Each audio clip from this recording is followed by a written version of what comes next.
to Good Morning Fayetteville, having been on probably every single month since you became a city councilman 4 years ago. 4 years. So let's see, 12 times 4. You've been on the show 48 times, so we certainly know each other well. Yes, sir. And let me start with the question of walkability in Fayetteville. A survey came out a few months ago that said that Fayetteville, for a city its size, is the least walkable city in the whole country. And of course, when you talk about walkability, you start talking about physical fitness and getting exercise and a healthy city. Talk a little, if you would, about the problem that we have with sidewalks and walkability here in Fayetteville. Sure. Thank you, Goldie. Thank you for this opportunity to speak with you. Thank you, Pastor and members of the church, for having us. You know, this is a quality of life issue. A lot of times this gets left out of the discussion as we talk about our platforms. We discuss jobs and we discuss economic development and crime. But quality of life is essential to the viability of the city. And I think that in Fayetteville, we are so far behind on our sidewalks and our infrastructure. One of the issues that I put on the forefront of my platform is an infrastructure bond. Right now, we only invest a small amount of our budget in the sidewalk installation.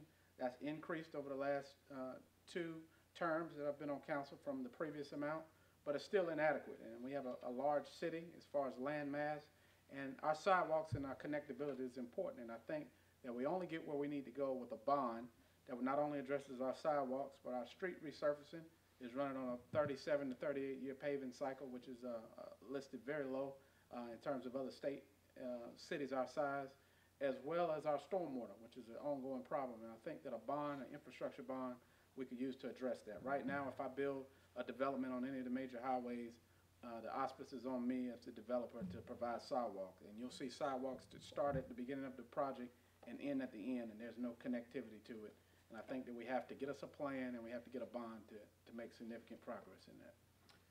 There has been an interesting discussion going on about panhandling in this city. Panhandlers are everywhere. They're in the medians, they're in the middle of the streets, they pose a danger. For me, personally, I no longer go to the Walmart Express, the new one on Murchison Road, because the first 3 times I went there, I was met at my car by different panhandlers asking me for money. I would rather not be put in an uncomfortable situation like that, and there are plenty of other markets that I can go to.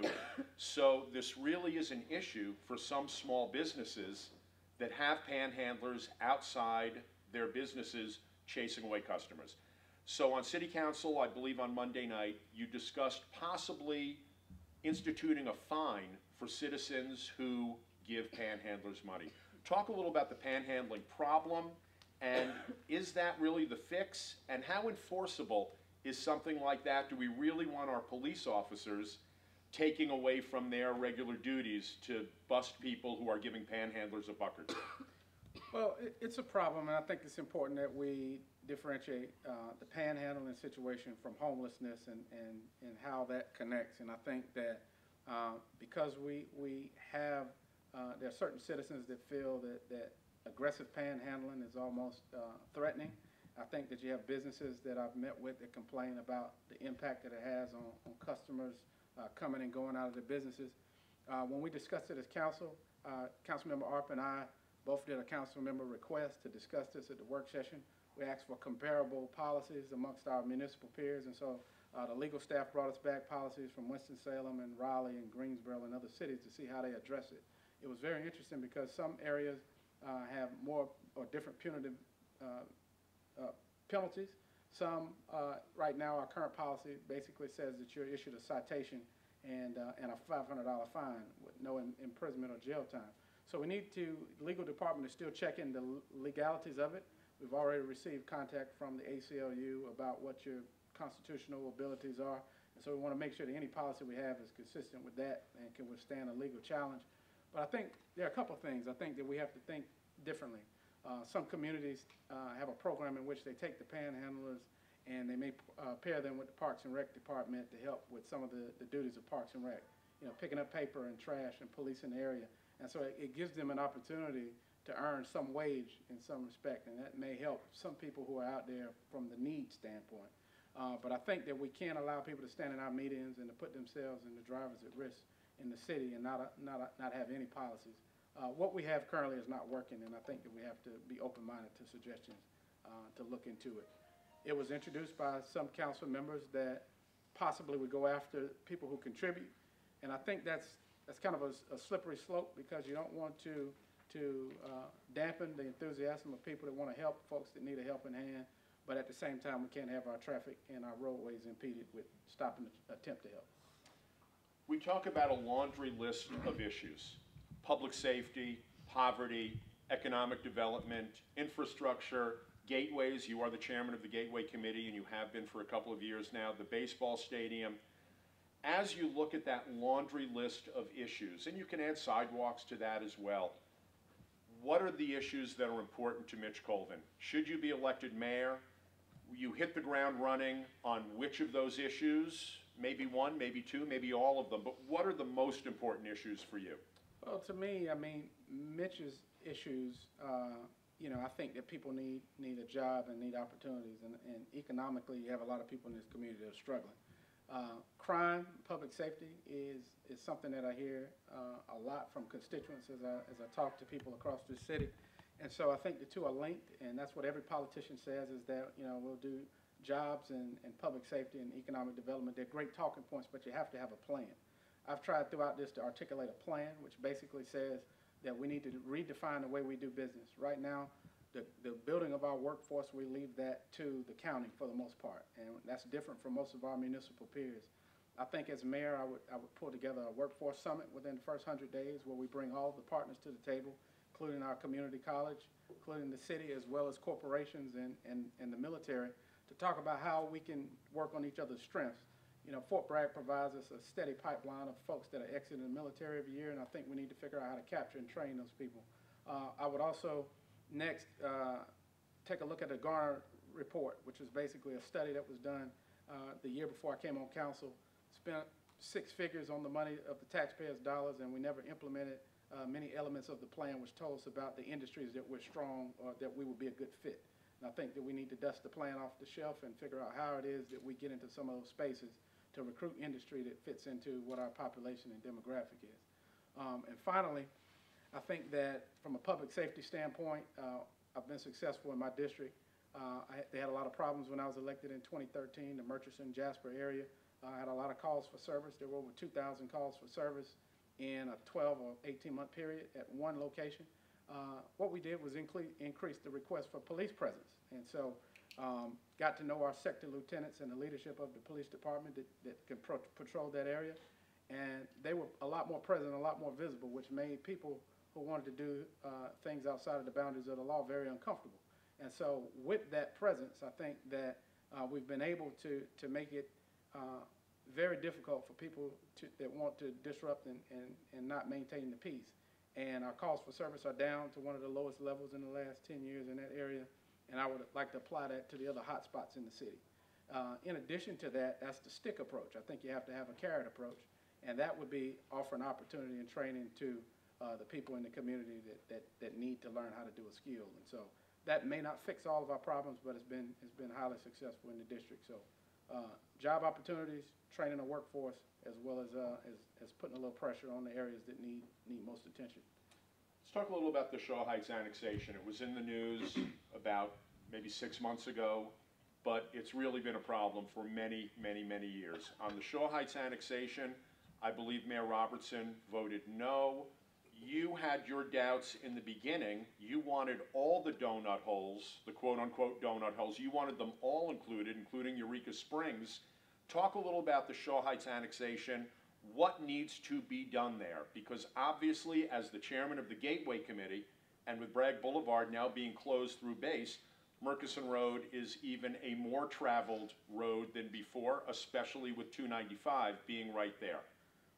There are problems that exist in our city that we can no longer pass the buck to say whose problem it is. You know, the leadership has said, the current leadership has said, that's a county problem and it's a city problem, but it's a community problem. And so Shaw Heights, you know, Councilmember Deviere was very passionate about it. Shaw Heights borders my district. We have 16 areas that are very similar to that in the city where we've actually grown and prospered around these people because it was not economically feasible to bring them into the fold. And I think that that's wrong, and you can no longer do it. The other thing is now, because we have not laid the groundwork, now that this is the main artery that connects downtown to Fort Bragg, this is going to be our problem in the way that we can sell our city and what we look like. And as chairman of the Gateways, people don't really understand that at the stoplight on the corner of Shaw Road and Murchison Road is where the city stops. And then what you get for the next mile and a half is not the city, it's the county. They don't want to hear that. And so what I would like to do with this new council, if I'm fortunate enough to be a part of that, is bring the discussion back. Councilmember Devier brought the item back for an update in the last work session that we had, and I think that we have to have that discussion. I was on the committee with Councilmember Moan, who did an excellent job thinking of ways that we can get around it. We can have municipal agreements between the city and county that say, listen, this is an area that belongs to you, but we want to take care of it as if it's a part of our community, of our city. And so we'll raise the building standards and some of the things that are going on there, trash service, police service. We can apply resources with an arrangement. My number one issue, Goldie, has been collaboration and working together with our partners.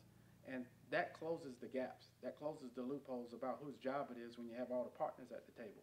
And I think that with a willing council and a willing mayor that wants to build bridges, that we can work with the county commissioners to figure out how to solve the problem, because it's a community issue. Let's talk about the relationship between the city and the county. The word is that it has not been good for a while. And I realize that over the years the relationships go up and down depending on who the players are. But a lot of the blame has been laid at the feet of the Cumberland County Commission Chair Glenn Adams and Mayor Nat Robertson. There are some important issues that we need to solve. The 911 the joint 911 call center, the sales tax split between the municipalities in Cumberland County, the baseball stadium funding. We need to have a good relationship, not only between the city and the county, but the city and the Board of Education, the city and Fort Bragg. Talk about the relationship, how it got off track, and how, as mayor, you would make it better. That's a great question. Again, I said when I ran, everyone chose what the platforms were. The most disappointing thing that I've seen in the last 2 years as the pro tem has been that there is a disconnect between those bodies. And I think that we cannot have a great city if we're not clicking on all cylinders. So in other words, we can build great stadiums and buildings, but if our schools are failing, then we don't have a great, viable city. And so the first thing I would do differently, Councilmember, he was vice chair at the time, Glenn Adams, and I was the mayor pro tem. The talks broke down about the sales tax, and many people may not know what it's all about, but basically if the county chose to go from Formula A to B, it was going to be a $4 to $6 million hole that the taxpayers and the citizens of Fayetteville would have to fill. And, you know, my opponent, basically, the talks broke down because there was no compromise ability. And Vice Chairman Adams at the time and myself worked together on Saturday and Sunday night while he was out of town by phone to come to a compromise to buy us 3 years to work through that. I think that we have to do more of it. Any committee that I've chaired, I always bring county commissioners on. When I chaired baseball, first thing I did was ask the county to appoint two representatives there so that they can begin to get buy-in on the vision of where Fayetteville wants to go. Every citizen that we represent is also a county constituent, and so I think that we have to move in the same direction. As mayor, I think that even though these are not your functions, you can use your position to be the glue that brings these folks together. What I would do was propose to council is basically we start us a board that consists of leadership from the county commissioners, from the school board, from our universities and community college, from Methodist, as well as Cape Fear Valley. All of the institutional bodies, let's plan on how we address this city's problems together. 3 to 5 year plan. I would also like to encourage a joint meeting between the county, the city, and the school board to strategically plan our next 2 years worth of resources and goals. Like, we each do that process, but we never have done it together. And I think that if we bring all the parties to the table, you take a lot of the guesswork out of it. Everything starts with a conversation. I have a preconception about you if we never had a conversation, and you have your thoughts about me.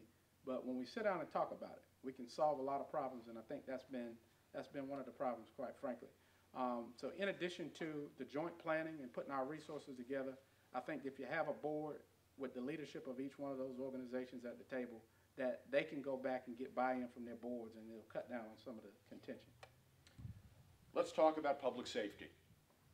Doing what I do every morning, it seems to me that over the last few months, violent crime is way up. I almost am afraid to open the newspaper on a Monday morning after not looking at the Observer through the weekend.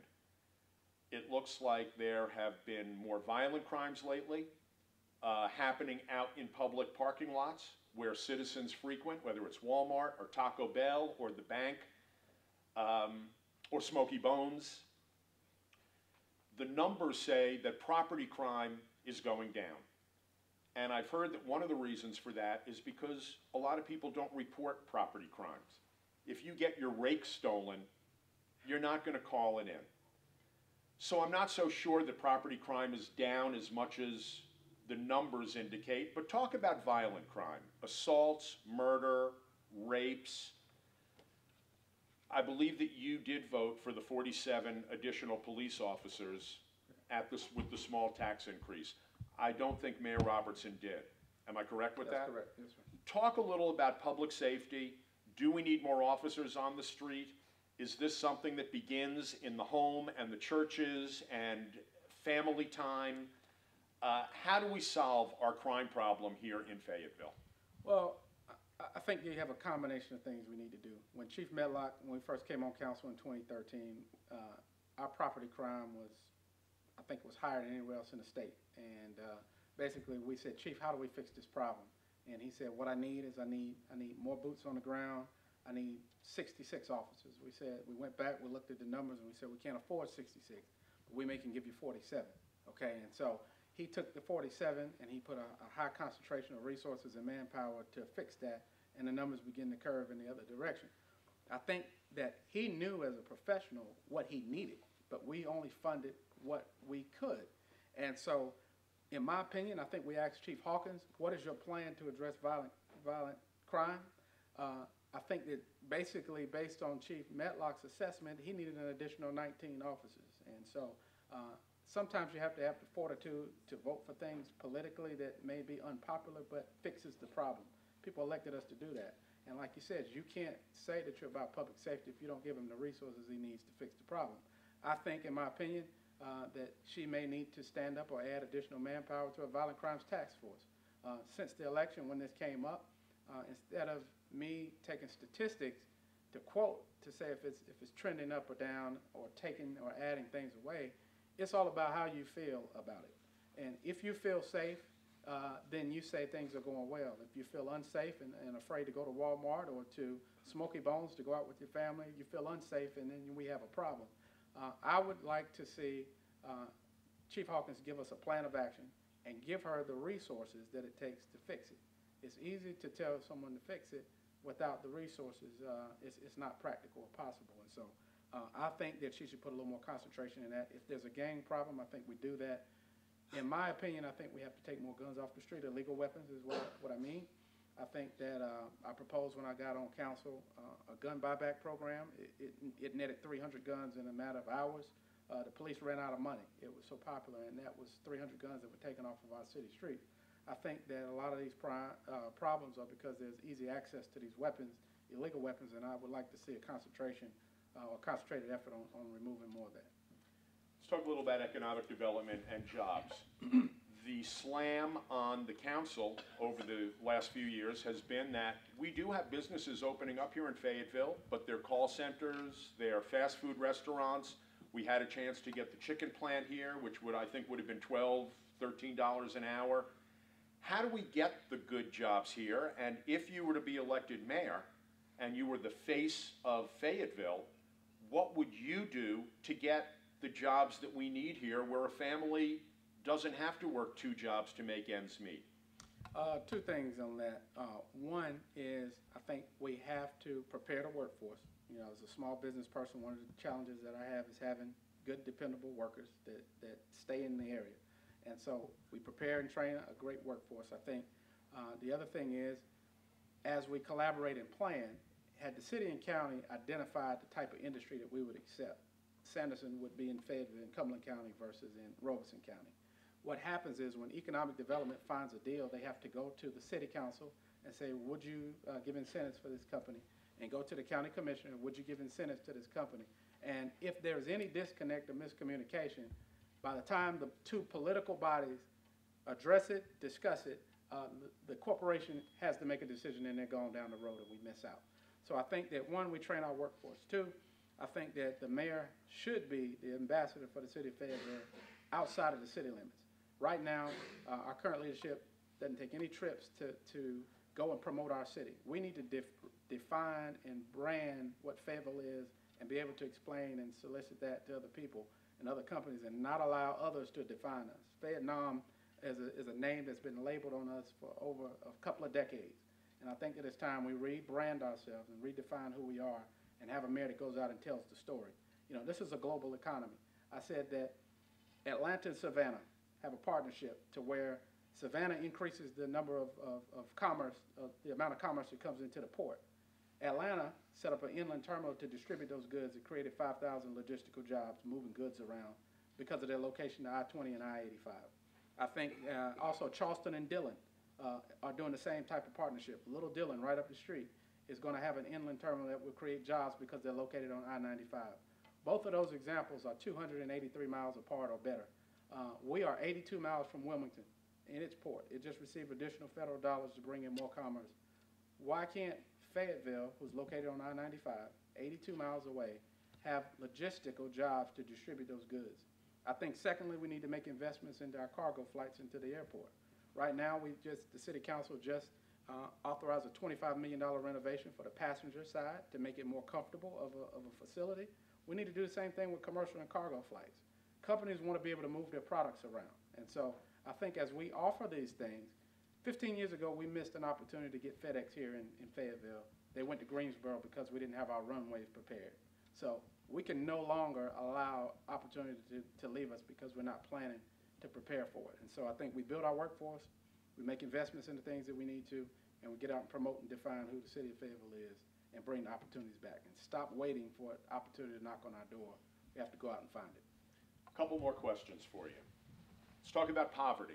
It's a big problem in Fayetteville. It's a 25% poverty rate. 1 out of 4 families are living below the poverty line. I'm sorry that Mayor Robertson's not here. He had a previous engagement, but he famously said on my show that poverty, he does not own poverty. It is a county problem. Do you agree with that? Is it a county problem? And as mayor, what would you do to bring our poverty rate down? If 50,000 citizens that we represent, that I would represent as mayor, are categorized in that statistic, then that is not a county problem. That's a city of Fayetteville problem, and it's a community problem. And I think that you have to have someone that's willing to solve the problems.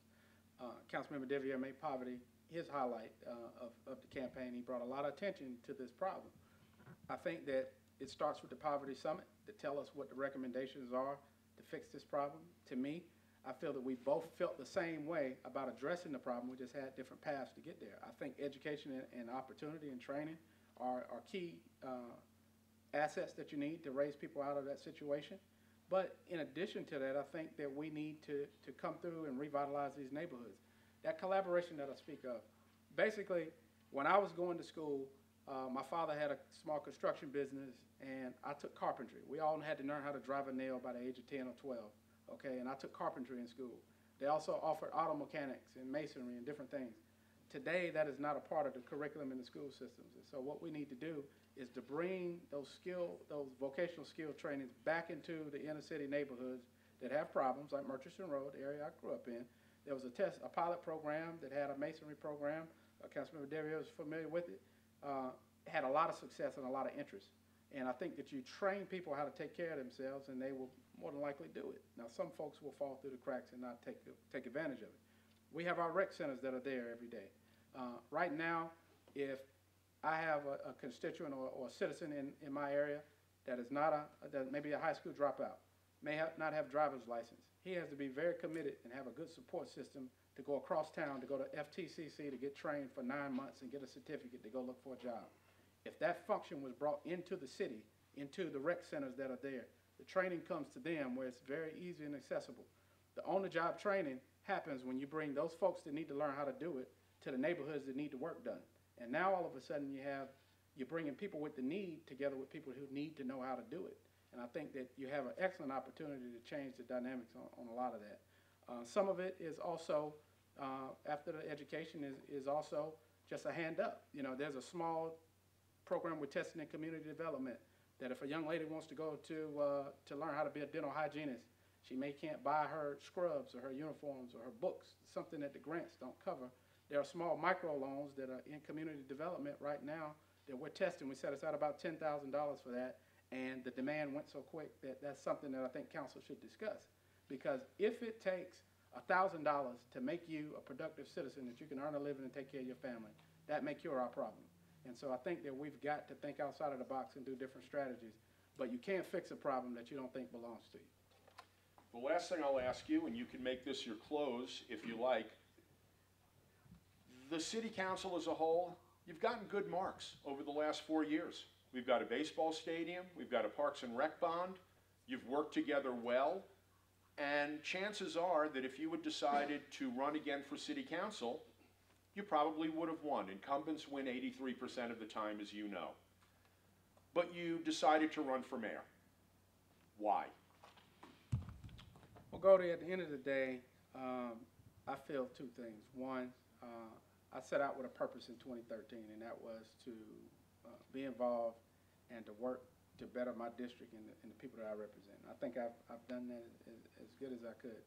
I was a big advocate for it. But over the last 2 years, as Mayor Pro Tem, part of my job has been to help get the council on the same page, that we work together to build those consensus, that you see the 9-1 and the 10-0 votes. My first 2 years on council, it didn't work that way.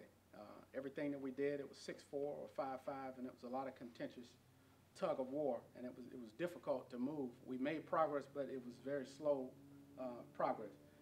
The last 2 years, we've moved quickly on a lot of projects, baseball, Parks and Rec. We do so much more when we're working together. It has been very difficult to be behind the scenes and to try to build bridges when you have someone that doesn't see the world that way.